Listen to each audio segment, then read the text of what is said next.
இன்னைக்கு நம்ம எதேனியா ஆயில்ஸில் hair oil பண்ண போகிறோம். வாங்க பார்க்கலாம். இது காய வச்ச செம்பருத்தி பூ.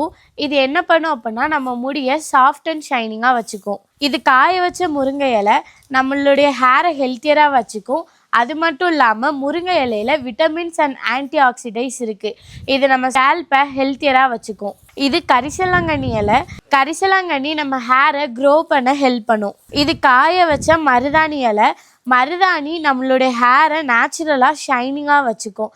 அது மட்டும் இல்லாமல் நம்ம பாடிக்கு கூலிங் எஃபெக்ட் கொடுக்கும். வெந்தயம் நம்ம முடியை ஸ்மூத்தாக வச்சுக்கும். அது மட்டும் இல்லாமல் இது டேண்ட்ரஃபை குறைக்க ரொம்பவே ஹெல்ப் பண்ணும்.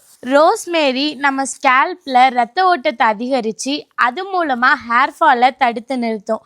அது மட்டும் இல்லாமல் நிறைய பேபி ஹேர் வர்றதுக்கும் ஹெல்ப் பண்ணும். காய்ந்த கருவேப்பிலை வந்து நம்ம ஹேரை ஹெல்த்தியராக வச்சுக்கும்.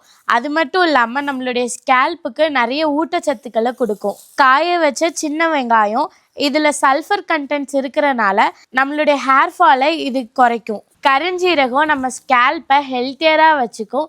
அது மட்டும் இல்லாமல் இதில் நிறைய ஆன்டி ஆக்சிடென்ட்ஸ் இருக்குது. வெட்டிவேர் நம்ம ஸ்கேல்பை கூலாக வைக்க ஹெல்ப் பண்ணும். இது அவுரி இலை பவுடர். இது வந்து பவுடராக இருக்கிறனால நம்ம இதை வந்து துணியில் கட்டி வச்சுருக்கோம். இது நம்ம ஹேரை டார்க்கன் பண்ணி நம்மளை கூலாக வச்சுக்க ஹெல்ப் பண்ணும். இதில் இருக்க எல்லா இன்க்ரீடியன்ஸுமே நம்ம காய வச்சு தான் போட்டிருக்கோம். ஏன்னா இலைகளில் இருக்கக்கூடிய ஈரப்பதம் போய் நமக்கு அதோடைய சத்துக்கள் அப்படியே கிடைக்கும்.